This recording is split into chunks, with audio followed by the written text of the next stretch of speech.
Alaikum, welcome to Revive FM 94.2. I'm your host Nawaz Raja Pakistani with your weekly program Signature Talk. और आज हम बहुत ही अहम मौजू की तरफ अपने लिसनर्स को लेकर जाएंगे।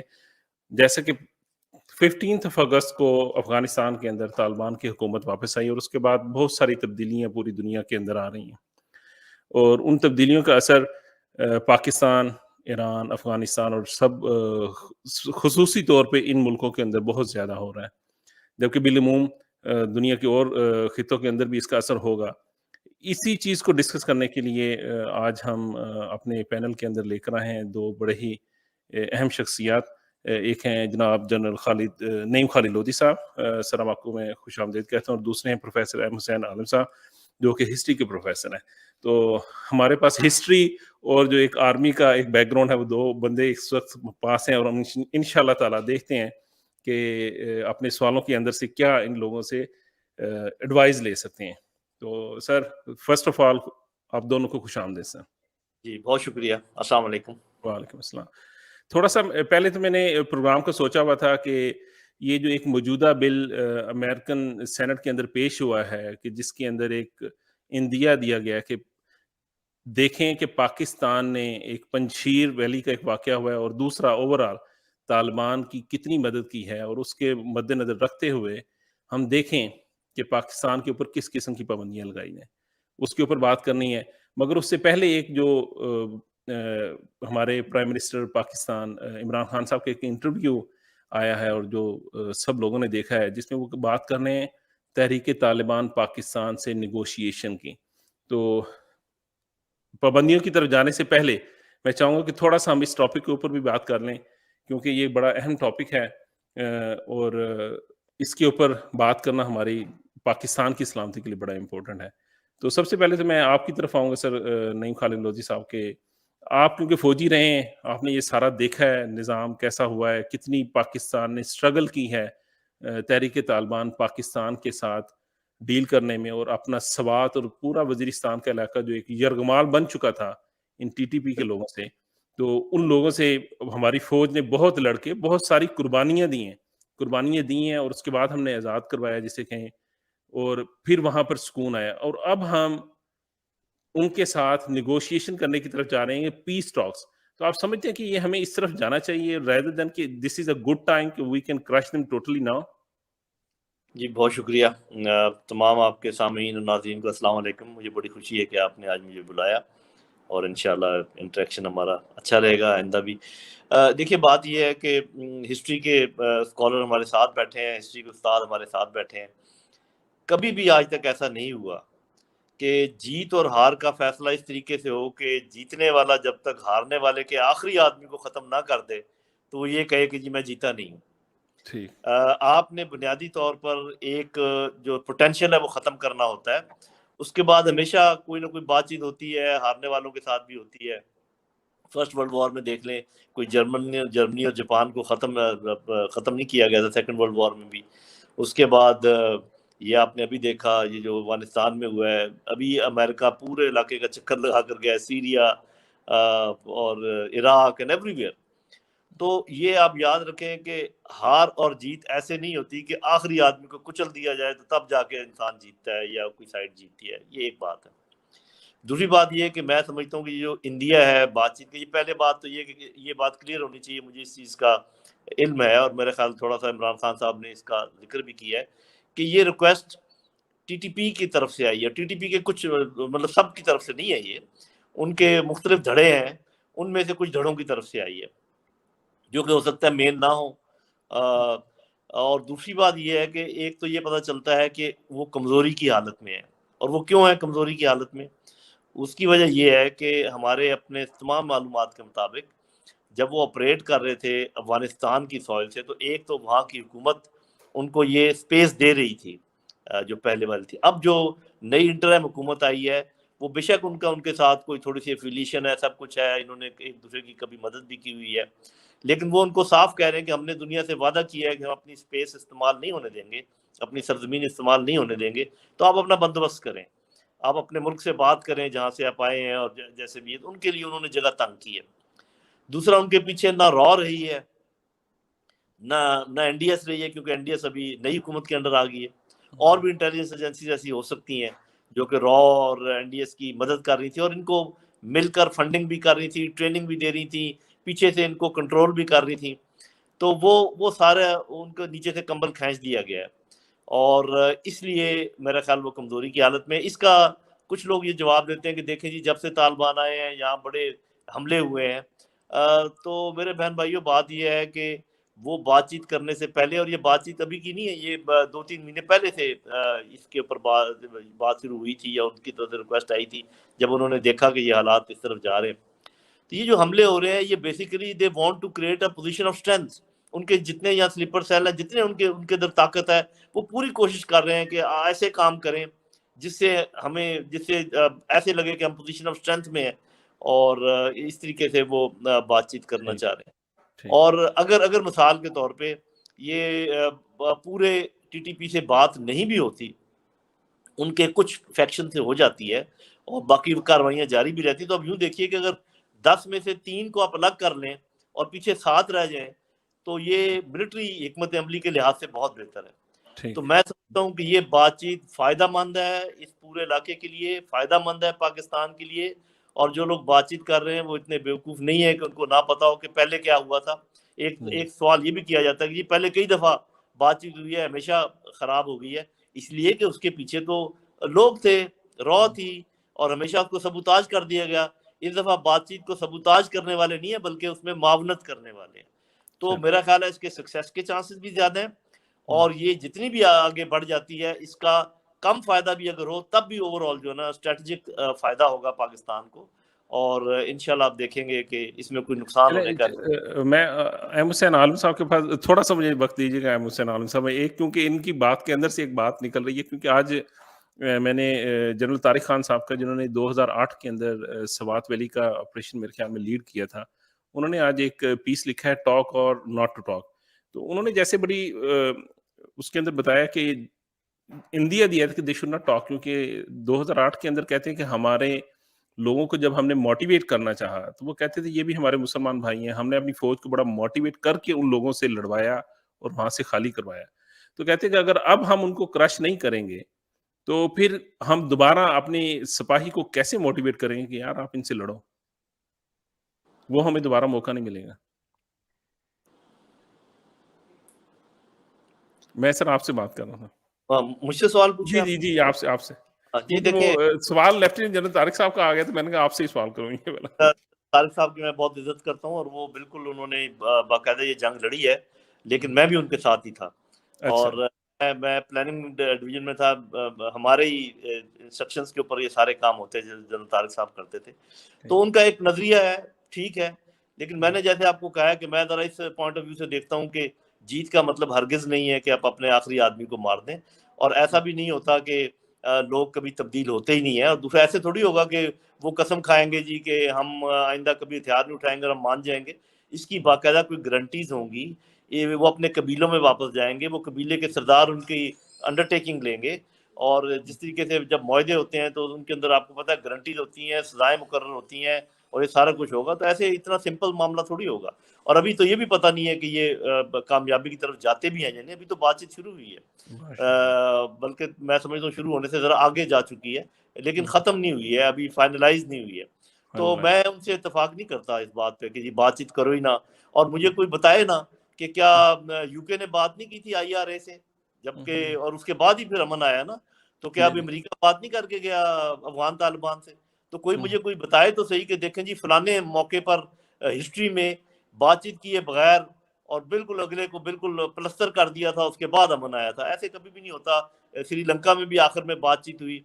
तो हुँ, हुँ, हारने वालों के साथ जीतने वाले को बातचीत करनी ही पड़ती है, क्योंकि जो हुँ, लोग रह जाते हैं उनको हुँ। किसी न किसी तरीके से अपने मेन स्ट्रीम में लाना होता है, मेनस्ट्रीम हाँ। उनको कंफर्ट देना होता है। हुँ, इंसानों की हुर्रियत पसंदी ऐसी है कि हुँ, अगर आप उनको कोने में बंद कर दें और कहें कि मैं तुमसे नहीं बात करता, तो चले।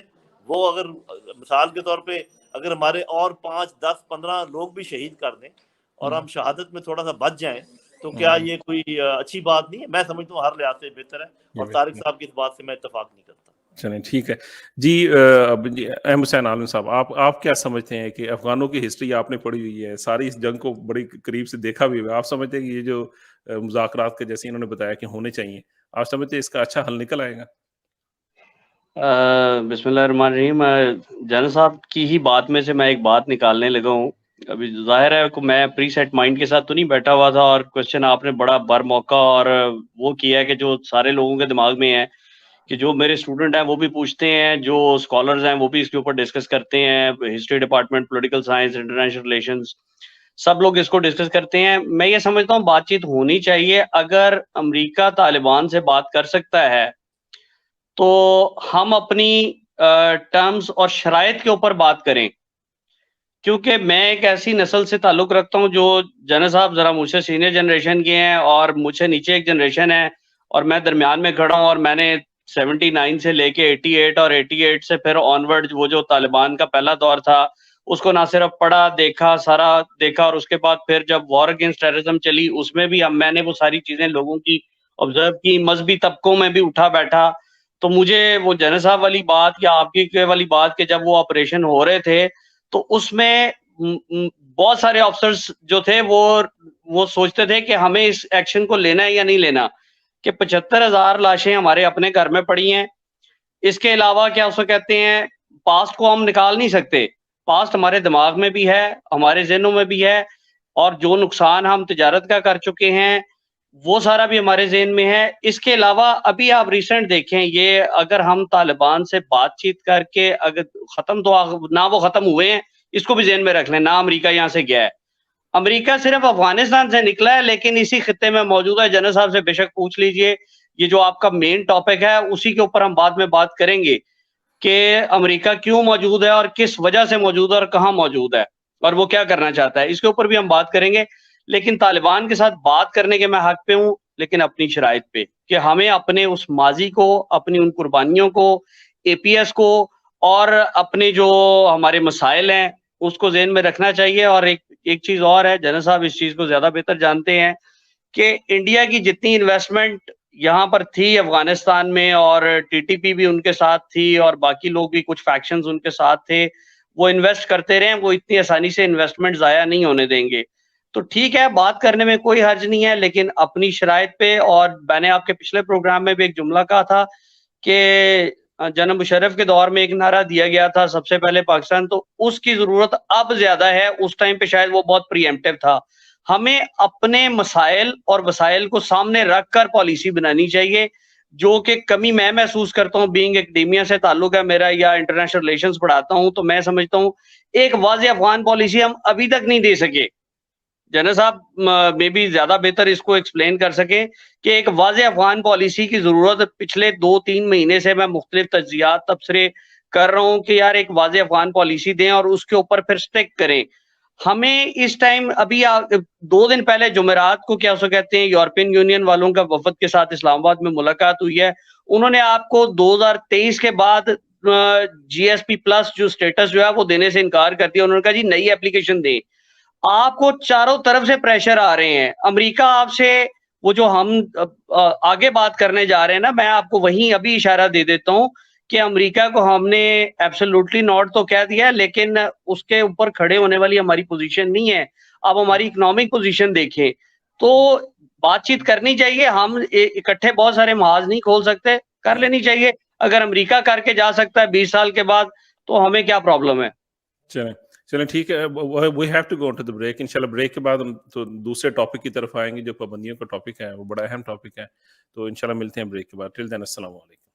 बिस्मिल्लाहिर्रहमानिर्रहीम। अस्सलाम वालेकुम। Welcome back to revive FM 94.0। I am your host Nawaz Raja Pakistani with your weekly programme signature talk. और आज हम बात कर रहे हैं पाकिस्तान के ऊपर और पाकिस्तान का जो अफगानिस्तान तालिबान के साथ एक ताल्लुक है उसके ऊपर। If you want to ask a question you can call us on 0333440940 और you can send us a text message on 0333440940। और मेरे साथ मौजूद हैं लेफ्टिनेंट जनरल नईम खालिद लोधी साहब और प्रोफेसर अहम हुसैन आलम साहब जी। सर मैं आपकी तरफ आऊँगा दोबारा।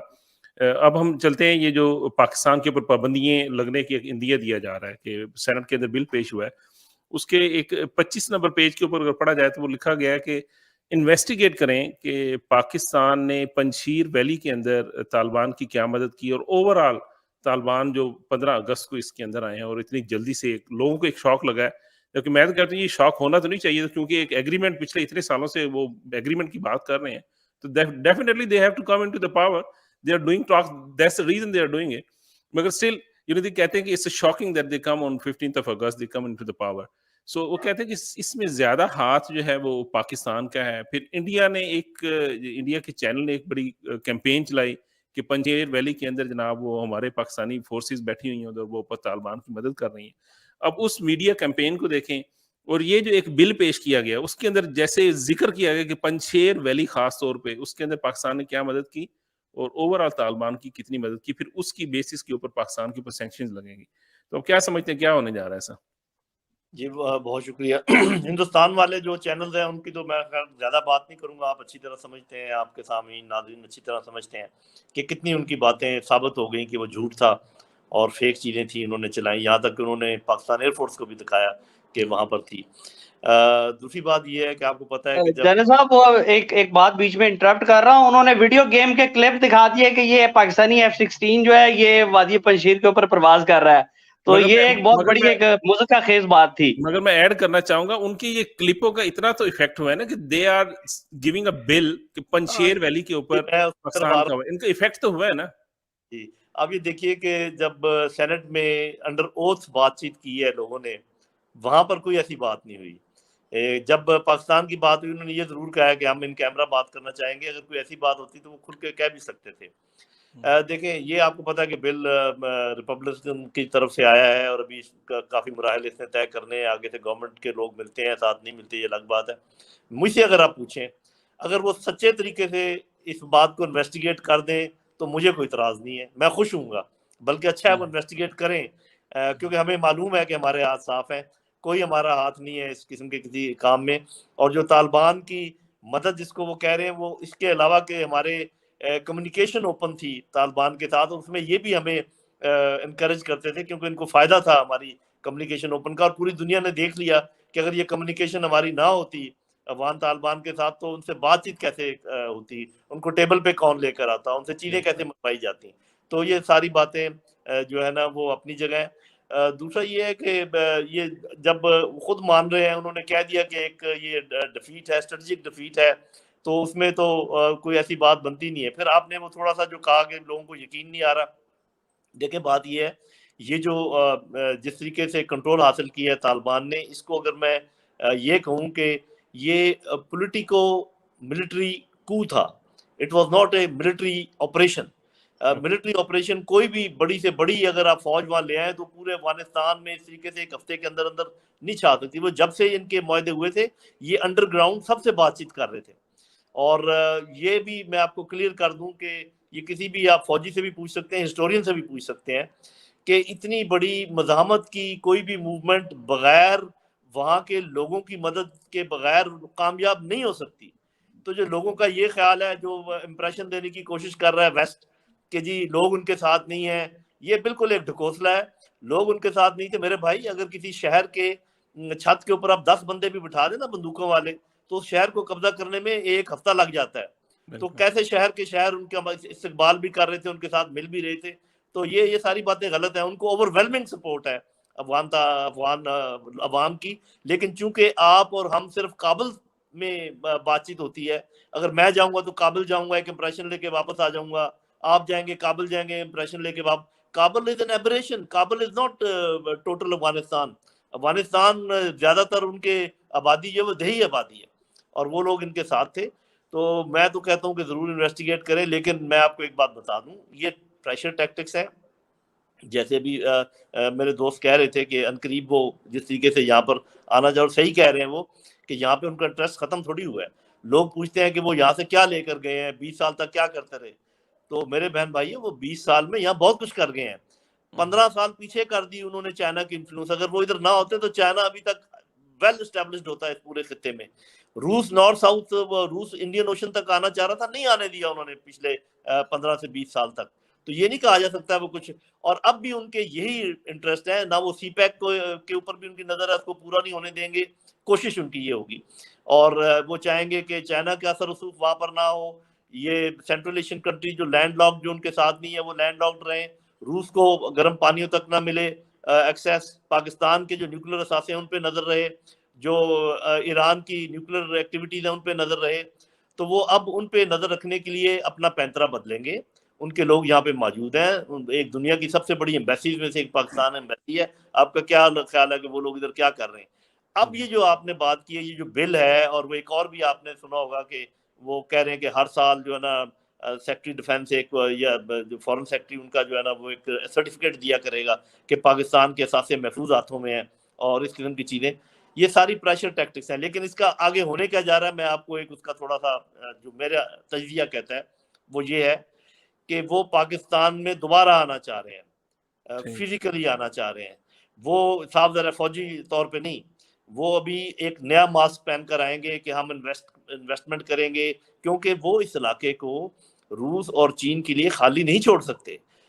वो पैंतरे बदलेंगे, वो अपनी शक्लें बदलेंगे, इधर आएंगे। और अभी मैं आप ये भी देखिएगा कि ये FATF और IMF को स्टिक के बजाय भी गाजर के तौर पे इस्तेमाल करेंगे कि हम आपका FATF से निकालते हैं, हम आपका जो ना IMF अपने नरम करेगी शरायत, आपको सुंघाएंगे दोबारा से डॉलर्स की खुशबू और कहेंगे छोटे भाई ऊंच नीच होती रहती है, कोई बात नहीं, हम फिर आ रहे हैं, ये कर लेते हैं, वो कर लेते हैं। और बुनियादी तौर पे उनके अहदाफ वही होंगे जिनका मैंने पहले जिक्र किया।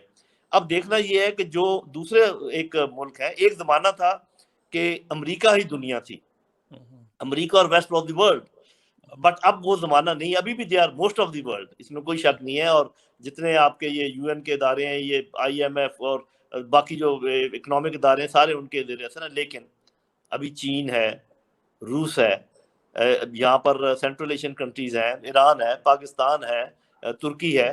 ये वो ममालिक हैं जो कि अमन चाहते हैं यहाँ पर, और यहाँ पर इकोनॉमिक एक्टिविटी चाहते हैं। तो they will oppose whatever American are trying to do. तो एक आप समझें कि दोबारा एक कंपटीशन इस इलाके में होने जा रही है। और मेरा अपना ख्याल ये कि पाकिस्तान उसमें सबसे अहम मुल्क दोबारा साबित होगा, और पाकिस्तान की डिसीजन पे ही डिपेंड करेगा कि ये किस पलड़े में अपना वेट डालेगा, तो किस तरफ होगा। अब मेरा ख्याल दो कश्तियों में पाँव रखना हमारे लिए मुश्किल हो गया है, हमें फैसला करना पड़ेगा कि हमें किस कश्ती में पाँव रखना है। ये भी मैंने आपसे ये सवाल करना था कि पाकिस्तान को एक तरफ वाजे एक लेनी पड़ेगी साइड कि किस तरफ वो जा रहे हैं।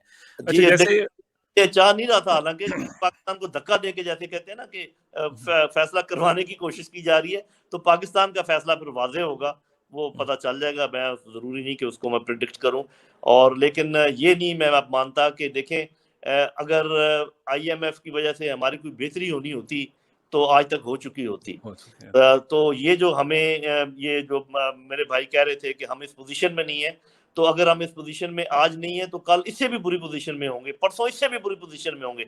तो जितनी जल्दी आप खड़े हो जाएं और जिस पोजीशन में भी आप हैं अपनी थोड़ी सी आज़ादी का इजहार करें, तो मेरा ख्याल है उतना ही आपके लिए बेहतर है। मुसीबतें आपके लिए आएंगी, लेकिन ये नहीं हो सकता कि आप मुसीबतों को टालते रहें और बड़ी मुसीबतों में जाके फंस जाएं। आखिर तो कभी आपने मुसीबतें झेलनी है। मेरा ख्याल आज झेल लें तो बेहतर है, कल ये मुसीबतें बहुत बड़ी हो जाएंगी। जी आलम साहब क्या कहते हैं? मैं ड्यू अपॉलजी जरे साहब से मैं थोड़ा सा इख्तलाफ करने की इजाजत चाहूंगा। ऐसा है कि हमने कुछ गलतियां की हैं। मसलन हमारा वहाँ काबुल में जाना और चाय पीना, मतलब सारी दुनिया को खुद से कहने की मतलब हमें क्या जरूरत थी, ऐसी जरूरत नहीं थी। नहीं तो हमारा जो रोल आपके ख्याल में कि हम पाबंदियां लगने की तरफ जा रही हैं, जैसे मुझे जनरल साहब की बात से बड़ा मेरा जहन मुतमिन इस तरफ हो रहा है कि सर हम पाबंदियां जी सर, हम अगर सैंक्शंस की बात करते हैं ना, हम पाबंदियां बर्दाश्त नहीं कर पाएंगे। हमारी जो इकोनॉमिक कंडीशन है कि जो रोज डॉलर 173 से ऊपर चला गया है, ये भी प्रेशर है। इसके अलावा आप पेट्रोल रोजाना बढ़ रहा है, आपकी इकोनॉमी बर्बाद हो रही है, आपकी बाकी चीजें चल रही हैं, और FATF आपके ऊपर लटक रहा है। ये तब तक लटकाए रखेंगे जब तक आप इनको एयर स्पेस नहीं देंगे, और जालिम मारे भी और रोने भी ना दे। हमने माजी के अंदर भी, ठीक है, जनरल परवेज मुशर्रफ ने गलत स्टैंड लिया था और ये अपनी तरफ से एक चीज घड़ ली थी कि जी क्या उसे कहते हैं, either you are with us, और उसने कहा जी मैंने ये नहीं कहा था कि आपको स्टोन एज में पहुंचा दूंगा, मैंने कहा था either you are with us और नॉट। तो हमने कुछ चीजें डिसाइड की हुई थी कि हमने क्या उसे कहते हैं इनको दे देनी है। अभी भी होगा यही, जैसे सर ने फरमाया है कि जी क्या उसे कहते हैं प्रेशराइज कर रहे हैं, वो प्रेशराइज करेंगे अपने मकासद के लिए। और अगर हम ये समझते हैं कि मैंने स्टार्ट में कहा था कि तालिबान का पहले तो वो मतलब बिगाड़ लेते थे तालिबान उनका कुछ, तो अब क्या उसको कहते हैं, अगर एयर अटैक्स होते हैं B-52 के जरिए या ड्रोन अटैक्स होते हैं तो किसको जवाब देंगे, तालिबान या पाकिस्तान किसको पकड़ेगा? पाकिस्तान की सिर्फ एयर स्पेस मांग रहे हैं, और मांगेंगे भी क्या? इससे पहले जब उसामा बिन लादेन के ऊपर मिसाइल अटैक हुए थे तो वो पाकिस्तान के ऊपर से मिसाइल जा चुके हुए थे, तो बाद में बताया गया था। इसी तरह एबटाबाद ऑपरेशन हो गया हुआ था तो हमें क्या उसको कहते हैं, मिडनाइट को बताया गया था। हम बहुत ज्यादा उन पोजीशंस में नहीं है कि हम बार्गेन कर सके। हाँ, एक चीज हो सकती है कि सैंक्शंस लगने से पहले जिस तरह इंडिया या उनके क्या उसे कहते हैं हवारी या अमेरिका में वो लोग जो पाकिस्तान के मुखालिफ हैं, तो इसी तरह पाकिस्तान के फ्रेंड्स का भी एक ग्रुप माजी में था और हमेशा रहा है। आप उन सेनेटर्स को ऑन बोर्ड लें और अपने लिए लॉबिंग करें।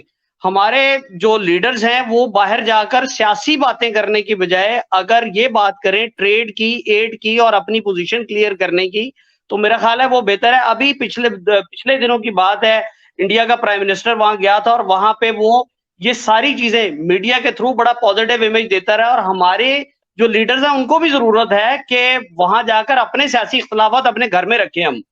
ठीक है, अगर मैं तारीख पढ़ाता हूं तो मैं आप बता रहा हूं कि इसके नुकसानात हमें क्या हो सकते हैं। हमें फाइनेंशियली क्या उसको कहते हैं अमेरिका के ऊपर काफी दफा डिपेंड करना पड़ा है। अगर जनरल साहब बात कर रहे हैं कि ये सैंक्शंस की या आप बात कर रहे हैं, मैं बताऊं कि इससे पहले भी सैंक्शंस लगी थी। अगर आप प्रेसलर अमेंडमेंट की बात करें, आप ब्राउन अमेंडमेंट की बात करें, तो प्रेसिडेंट रेगन को ये इख्तियार तब भी दिया गया था तारीख में कि अगर वो एक सर्टिफिकेट दे दे कि फलां मुल्क एटॉमिक असला नहीं बना रहा तो वो उसकी हेल्प हो जाती थी। तो पाकिस्तान एटम बम बनाता रहा और उसके बावजूद हर साल एक सर्टिफिकेट फर्निश हो जाता था। तो ये डिपेंड करता है आपके ताल्लुकात पे और आप गिव एंड टेक कितना कर रहे हैं। और अमेरिका दोस्त किसी का नहीं है, इंटरनेशनली कोई किसी का दोस्त नहीं होता, सिर्फ मफादात की जंग होती है या कॉमन इंटरेस्ट की बात होती है। अगर आप चाइना के साथ बात करते हैं तो इस टाइम पिछले प्रोग्राम में मैंने एक जुमला कहा था, मैं वो जुमला दोबारा कहूंगा कि ये थर्ड ग्रेट गेम का आगाज है, और जिसके अंदर चाइना को फाइनेंशियली क्या उसे कहते हैं कर्टेल करने के लिए, चाइना को इकोनॉमिकली ग्रो करने से रोकने के लिए, और belt and road, yes general साहब ने बिल्कुल एक ठीक इशारा दिया है कि बेल्ट एंड रोड वाला जो इन द लॉन्ग रन फायदा होना है, जो 2030 में ऑपरेटिव पूरा होना है, उसको रोकने के लिए ये सारा सिलसिला अभी चलाया जाएगा और ये मिलकर घेराव करेंगे। तो पाकिस्तान को बड़ी हौसले, हिम्मत और अक्लमंदी से काम लेना है। हम जज्बाती नहीं हो सकते, जज्बाती होने का नतीजा हमारे हक में खराब निकलेगा। जी चले सर, ब्रेक पे जाने से पहले मैं जनरल साहब से एक क्वेश्चन, मैं काफी दूसरे जर्नल से भी ये क्वेश्चन कर चुका हूँ, आपसे मैं पूछना चाहता हूँ कि आप समझते हैं कि ये जो एक कहा जा रहा है, बार बार लोगों के जहन में डाला जा रहा है कि अमेरिका हार गया है, जंग हार गया है, जबकि मैं लोगों को कहता हूँ कि जब वो इधर आया था, आप अफगानिस्तान, ईरान, पाकिस्तान, शाम, इराक और इस एरिया को उस वक्त देखें और अब देखें, ये सब एरिया जो कम से कम 100 साल या 150 साल पीछे चले गए हैं, इसके बाद हम कहें कि अमेरिका जंग हार गया, ये क्या बात दुरुस्त है? ये सावधान है, अगर तो अमेरिका यहाँ से जाने के बाद सुपर पावर ना रहता या उसकी इकोनॉमिक पावर वो ना रहता दुनिया की नंबर 1, और मिलिट्री पावर ना रहता, पॉलिटिकल पावर ना रहता, तो आप कहते कि अमेरिका हार गया है। अमेरिका अभी भी मौजूद है, लेकिन ये है कि कैंपेन्स वो हार जाता है बाज़ औक़ात। यहाँ से ये बात पक्की है कि यहाँ से वो जाना नहीं चाह रहे थे, और किसी कैंपेन की हार या जीत का एक डेफिनेशन है, वो मैं आपको दे देता हूँ, उससे आप अंदाज़ा लगा लें। Any campaign that ends into a net politico-economic loss is a failure. Net politico-economic loss is a failure. तो मेरे ख्याल नेट लॉस उनको हुआ है, लेकिन वो बहुत सारी चीजें जैसे पहले मैंने कहा वो अचीव कर गया। और मैं थोड़ा सा, अगर आप मुझे टाइम दें ब्रेक से पहले, मैं ये बात करना चाहूंगा कि ये जज्बात की बात नहीं है जो मैं कर रहा हूँ, ये बल्कि ज्यादा सोच समझ की बात है। पहले हमेशा ऐसे होता रहा है कि हम प्याज और जूते दोनों खाते रहे हैं। इस दफा मेरे ख्याल हमें फैसला करना चाहिए कि हम सिर्फ प्याज खाएंगे और जूते नहीं खाएंगे। ये बात है, ये कोई जज्बातियत नहीं है। जी चलें ठीक है सर, इंशाल्लाह ताला मिलते हैं ब्रेक के बाद। ब्रेक के बाद हम डिस्कस करेंगे ऑकस डील, जो ऑस्ट्रेलिया, यूके और यूएसए के दरमियान एक डील हुई है, और उसका भी ताल्लुक एक्चुअली ये इंडो पैसिफिक से है, और जिसका इन लॉन्ग रन पाकिस्तान और चाइना और इंडिया इसके साथ एक बहुत बड़ा ताल्लुक बनता है। तो इंशाल्लाह उसके ऊपर बात करेंगे। मिलते हैं ब्रेक के बाद। टिल देन अस्सलाम वालेकुम, back to revive FM 94.2। I am your host Nawaz Raja Pakistani with your weekly programme, और आज हम डिस्कस कर रहे हैं अफगानिस्तान, पाकिस्तान और अब इस प्रोग्राम के हिस्से में हम ऑकस डील के ऊपर बात करेंगे और मेरे साथ मौजूद हैं लेफ्टिनेंट जनरल नईम लोधी साहब और प्रोफेसर एम हुसैन आलम साहब जो कि हिस्ट्री के प्रोफेसर हैं। If you want to ask a question, you can call us on 0333 444 0940 or you can send us a text message on 0333 444 0940। Lodhi साहब, मैं आपसे बात करना शुरू करूंगा। हमारे पाकिस्तान में तो सॉरी टू से सियासतदान लगे हुए हैं वीडियो लीक्स के पीछे और दुनिया जो ना वो आगे 100 साल की सोच रखते हुए दुनिया एक दूसरे के साथ डील्स कर रही है और इन डील का एक हिस्सा है ऑकस डील, जिसमें ऑस्ट्रेलिया, यूएसए और यूके ने ऑस्ट्रेलिया के लिए जो न्यूक्लियर सबमरीन्स हैं वो देने का एक उन्होंने फैसला किया, जो कि 2030 और 2040 के दरमियान वो दी जाएगी। यानी कि आगे 20 साल तक का ये एक मुआहदा है कि 20 साल के अंदर उन्होंने 2030 से 40 के दरमियान ये डील देनी है। मतलब कि इस डील का इफेक्ट जो है वो 5-10 साल के लिए नहीं, ये तकरीबन 100 साल के लिए। या हम ये कह सकते हैं कि 20 साल के बाद आइदर तो दुनिया बाइपोलर हो चुकी होगी या यूनिपोलर होगी। तो आप क्या समझते हैं कि ये जो डील है, इसका चाइना के अलावा पाकिस्तान के ऊपर भी तो असर होगा ना? जी देखें, यहाँ ओवरऑल बात ये है कि आपको पता है कि अमेरिका की जो एशिया पिवट पॉलिसी थी उसमें ये कई एशिया में कई जगहों पर मौजूद थे, अभी भी हैं, लेकिन कई जगहों से इनके पैर उखड़ गए। जैसे बर्मा है, बांग्लादेश में उस तरीके से नहीं रहा, फिर पाकिस्तान है, श्रीलंका है और ऐसी जगह हैं। तो ये आप यूँ समझें कि अभी भी वो आपको पता है कि हिंदुस्तान यहाँ पर मौजूद है जो कि उनका मेन स्ट्रेटेजिक पार्टनर है, तो एशिया में एक बड़ा फुटप्रिंट उनका मौजूद है, यहाँ पर अपने बेसिस वो कभी भी ला सकते हैं अगर हिंदुस्तान के साथ, और बड़ी गहरी उनकी आपस में ये रिलेशनशिप है। उसके बाद फिर आपको पता है कि एशिया पैसिफिक रीजन में क्वाड और क्वाड प्लस जैसे बातचीत भी मौजूद थी, जिसमें हिंदुस्तान भी था और जापान भी था, और अब ये ऑकस की आप बात कर रहे हैं जिसमें ऑस्ट्रेलिया, यूके और वो। तो ये आप यूँ समझें कि ये लाइंस ऑफ डिफेंसेस हैं और ये ओशंस के अंदर शिपिंग को कंट्रोल करने के शाफसाने हैं। साफ ज़ाहिर है कि इनके पीछे जो बातचीत होती है वो और होती है, जैसे ऑकस में न्यूक्लियर सबमरीन्स का कंस्ट्रक्शन है और ये सारी चीज़ें हैं। उससे पहले आपको पता है कि क्वाड में वो एनवायरनमेंट की बात भी करते हैं और सब कुछ, लेकिन बुनियादी तौर पे ये ऐसे माहदे हैं जिसमें एक दूसरे की मदद करने का इंदिया दिया गया है। अब देखिए, मिसाल के तौर पे क्वाड में कभी भी उन्होंने कोई मिलिट्री मामलात की बात नहीं की, लेकिन जब मशकें करने की बात आई नेवी की, तो फिर वो मिलिट्री मशकें हुई क्वाड ही के मुल्कों की और इस तरीके से। तो ये वो आप समझें कि ये लाइंस ऑफ डिफेंस हैं, और साफ ज़ाहिर है कि बहुत ज़्यादा इफेक्ट होता है पाकिस्तान, इसलिए कि पाकिस्तान और चाइना के बड़े गहरे रिलेशंस हैं और चाइना ही के साथ ये सारी मुखासमत है, उनकी सारी मुखालफत है, सारी कंपटीशन है। तो मेरा ख्याल ये है कि ये अलाइनमेंट्स जो हैं वो काफ़ी आहिस्ता आहिस्ता उनकी शक्ल सामने आती जा रही है। पाकिस्तान ने बहुत कोशिश की है, बहुत स्ट्रगल किया है कि किसी तरीके से वो किसी ब्लॉक का हिस्सा ना बने, और लेकिन साफ ज़ाहिर है कि कभी ज़ोर से, कभी ज़बर से, किसी न किसी तरीके से हम वो बनते रहे, कभी लालच से। और अब वो मौका आ रहा है, जैसे मैं बात कर रहा था जिस पे डॉक्टर साहब का अपने जो प्रोफेसर साहब है और मेरी जो बातचीत हो रही थी, कि मेरे अपने ख्याल में अब मुमकिन नहीं रहा, बावजूद इसके कि अमेरिका हमारे ऊपर बहुत दबाव डाल सकता है, लेकिन हम अपनी 4 चीज़ों पे कॉम्प्रोमाइज़ नहीं कर सकते मेरे ख्याल में। नंबर 1, चाइना के साथ हमारी relationship, number 2 CPEC, number 3 Afghanistan में अमन, और नंबर 4 कश्मीर। तो उसमें ये है कि ये जो चीन के साथ हमारी मामलात हैं, BRI का हिस्सा जो सीपैक है और जो अफ़गानिस्तान में अमन है, तीनों में अमेरिका के और हमारे हदफ अब नहीं मिलते। कोई चीज़ भी कॉमन नहीं है, इस पर मैं बहस कर सकता हूँ कि अफ़गानिस्तान में इस वक़्त एक चीज़ भी ऐसी कॉमन नहीं है जिसमें अमेरिका और पाकिस्तान के अहदाफ एक हों। ये मैं कह वो जो मर्ज़ी रहे हों, बोलने की बात नहीं कर रहे कि वो क्या कह रहे हैं, और वो जब तरह-तरह की जो डिमांडें दे रहे हैं उसके मकासद क्या हैं, इस डिटेल में हम नहीं जाते। लेकिन the fact is they never wanted peace in Afghanistan.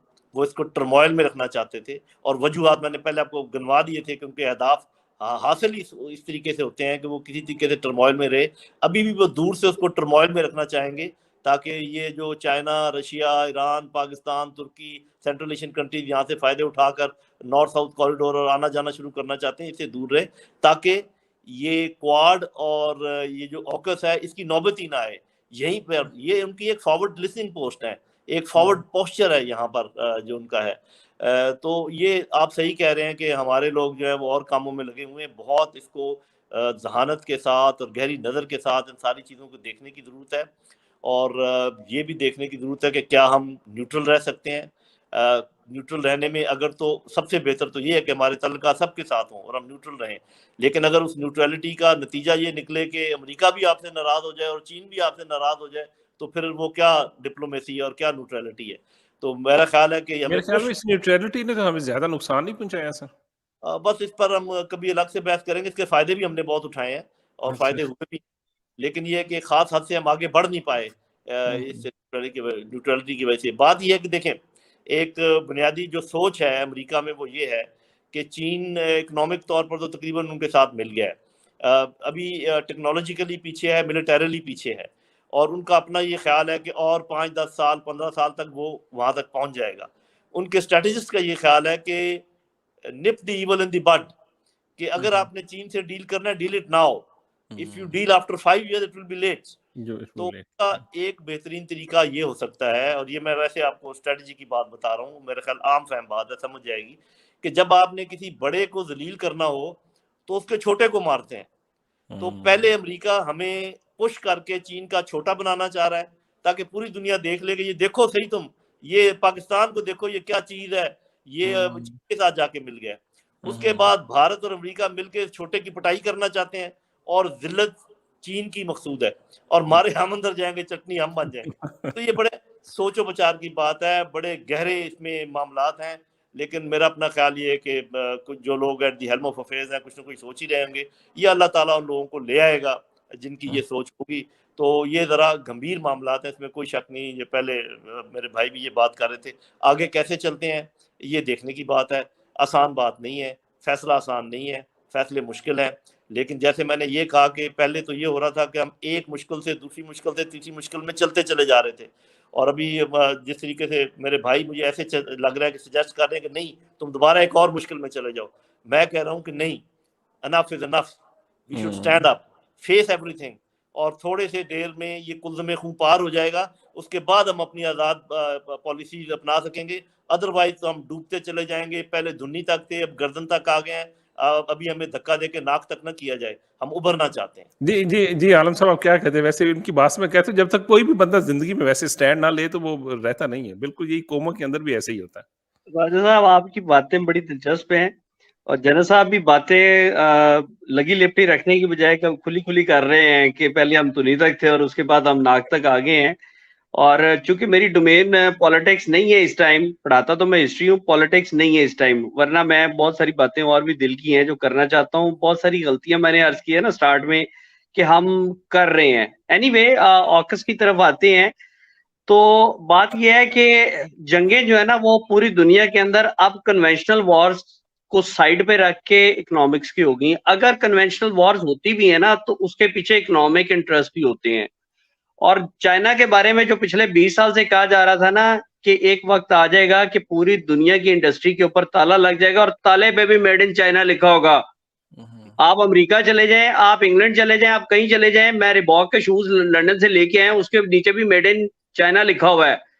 तो इससे आप अंदाजा लगा लें कि चाइना कहां तक मार करेगा। और ये जो ऑकस की बात कर रहे हैं आप, इसमें यस, ये आइंदा आने वाले 20, 25, 30 साल की प्लानिंग है चाइना को घेरने की, और चाइना ने इसके ऊपर बड़ा बुरी तरह रिएक्ट किया है। अगर आपने वो सुना हो जो उन्होंने बयान दिया है, और इसमें फ्रांस के साथ जो क्या उसको कहते हैं इन्होंने किया, आप वो भी देख लें।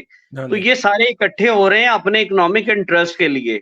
और चाइना के साथ चूंकि पाकिस्तान वाली बात है कि पाकिस्तान चाइना का छोटा है, तो वो आपने बचपन में खेला होगा, तो जो हमारा रेलू कट्टा होता है ना तो हम उसके पीछे कभी कभी खड़े हो जाते हैं। तो ठीक है, हम चाइना के साथ खड़े हैं, एनिमीज एनिमी अ फ्रेंड, एक इंटरनेशनल रिलेशंस का असूल है जो हम हिस्ट्री में पढ़ाते हैं, सब्जेक्ट है एक। तो उसमें अगर हम ये कहते हैं ना कि दुश्मन का दुश्मन आपका दोस्त होता है, तो कॉमन दुश्मनी में डायरेक्ट बेशक ऑक्स के अंदर इंडिया नहीं है, लेकिन वो कोशिश यही करेगा कि चाइना को बताने के लिए पाकिस्तान को इसके अंदर दलील करवाया जाए, एक बात। और दूसरा ये कि आइंदा आने वाले टाइम के अंदर ये जो गेम चल रही है, ये इकोनॉमिक्स की गेम है, ये घेरा तंग करने की कोशिश कर रहे हैं, देखते हैं क्या होता है। लेकिन ये फाइव आइज भी इसमें मौजूद है, और इससे पहले क्वाड भी मौजूद था, और जब भी ये कभी कोई ऐसी बात होती है इसमें ये इकट्ठे हो जाते हैं। ये बहरहाल 3 खास मुल्कों का है, और यही 3 वो मुल्क हैं जो इकोनॉमिकली फायदे उठा रहे हैं और ट्रेड पार्टनर हैं आपस में, लेकिन चाइना के ओपोनेंट हैं। तो ये मैं तो समझता हूँ कि ये आइंदा आने वाले टाइम में जो मिलिट्री है वो ट्रेड के पीछे खड़ी होगी। इससे पहले अगर आपने हिस्ट्री सारी पढ़ी हुई है तो आपको ईस्ट इंडिया कंपनी का भी पता होगा कि आई तो ट्रेड के लिए थी, लेकिन यहाँ पे फिर फौज डेवलप कर ली और उसके बाद कब्जा कर लिया। तो इसके इकोनॉमिक जो है ना इंटरेस्ट और सेफगार्ड्स जो वाले पहलू जो हैं वो ज्यादा हैं, जो बज़ाहिर मिलिटरीली नजर आ रहा है वो कम है। ठीक है। चलिए सर, हमारा प्रोग्राम का वक्त ख़त्म होते जाता है, अब सिर्फ 3 मिनट रह गए हैं। थोड़ा-सा इसके ऊपर करेंगे कि मैं एक चीज़ आज सुबह देख रहा था कि हमारे चीफ ऑफ आर्मी स्टाफ गए थे 2019 के अंदर, तो उनको बड़ा गार्ड ऑफ ऑनर दिया है, उनको हाईएस्ट मिलिट्री अवार्ड दिया है, उसके बाद उनकी एक्सटेंशन भी हुई थी। तो समझते नहीं है क्या हम अपने चीफ को यूज़ करें, ये जो चीज़ें आ रही हैं इसके अंदर, कि आप उधर जाते हैं तो आपका बड़ा ज़्यादा किया जाता है, तो इस तरीके से हमारी मिलिट्री उनके साथ एंगेज करे और अब कुछ फ़ायदा हासिल करे इन चीज़ों में? देखें, अगर हम इतनी अहल होते कि अपनी और मुल्कों को यूज़ करें अपने उसके फ़ायदे के लिए अगर कर सकते तो फिर हम यहाँ ना होते जहाँ हैं और अमेरिका वहाँ ना होता जहाँ वो है। उनकी अहलियत हमें यूज़ करने की बहुत ज़्यादा है हमारे मुकाबले में उनको यूज़ करने के। लेकिन इसका ये मतलब हरगिज़ नहीं कि हमारे पास कोई भी लीवरेज नहीं है, लीवरेजेस हैं हमारे पास। मसला ये है जो मेरे अपना अंदाज़ा है कि उनके लिए हमारे कुछ लोगों को ख़रीद लेना आसान हो जाता है और वो ख़रीद लेते हैं और हमारे लोग बिक जाते हैं और वो हमें नज़र भी नहीं आते। वो कहीं न कहीं आपकी सफ़ों में मौजूद होते हैं। वो आपको सही डायरेक्शन में जाने नहीं देते, चाहे वो फ़ॉरेन पॉलिसी की डायरेक्शन हो या इकॉनमी की डायरेक्शन हो।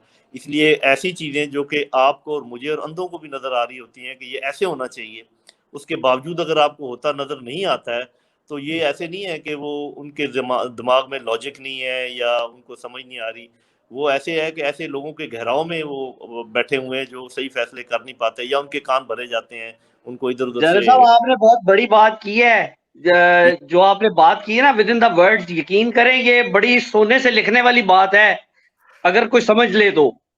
जी, बस तो चूँकि मैं घूमता फिरता रहता हूँ इन सर्कल्स में और मैं हमेशा ये कहा करता हूँ और आपके सामने मैं दोबारा कह देता हूँ कि देखिए फ़ौज अपने आप को बहुत 30 मार खान समझती है और मेरे ख़्याल कंपैरेटिवली पाकिस्तान के इंस्टीट्यूशन में कंपैरेटिवली अच्छी भी है, इसमें कोई शक नहीं। उसमें आपको टॉप लेवल पे गद्दार मिले कि नहीं मिले? जी, जी। बिल्कुल मिले। साहब है जी, जनरल साहब, तो हुँ, आपका क्या ख़्याल है कि फिर वो हमारे फ़ॉरेन ऑफ़िस में नहीं बैठे होंगे, हमारे फाइनेंस हुँ, डिवीज़न में बैठे होंगे, हमारे इंटीरियर डिवीज़न में नहीं बैठे होंगे? अरे भाई फ़ौज ने तो अपने तलाश करके उनको लटका दिया या उनको सज़ा दे दी, आप भी तो तलाश करें अपनी सफ़ों में, अपनी हुँ, सफ़ों को हुँ, साफ़ करेंगे, तो ये हुँ, ज़हन हुँ। साफ़ होंगे, दिल साफ़ होंगे, आपकी दिल डायरेक्शन साफ़ ठीक, हो। वरना ऐसे डगमगाते रहेंगे। अल्लाह ना करे कि हुँ। ऐसा चलता रहे, अल्लाह करे कि आगे जाके बेहतर हो। चलें, चलें सर, बहुत शुक्रिया। आज प्रोग्राम करने का बड़ा मज़ा आया। यकीन करें कि बड़ी इन्फॉर्मेशन में इज़ाफ़ा हुआ और हकीकत में दिल बड़ा खुश हुआ। इंशाअल्लाह ताला आपसे फिर दोबारा मुलाकात होगी। टिल देन सर, अस्सलामु अलैकुम। अस्सलाम वालेकुम। वालेकुम अस्सलाम।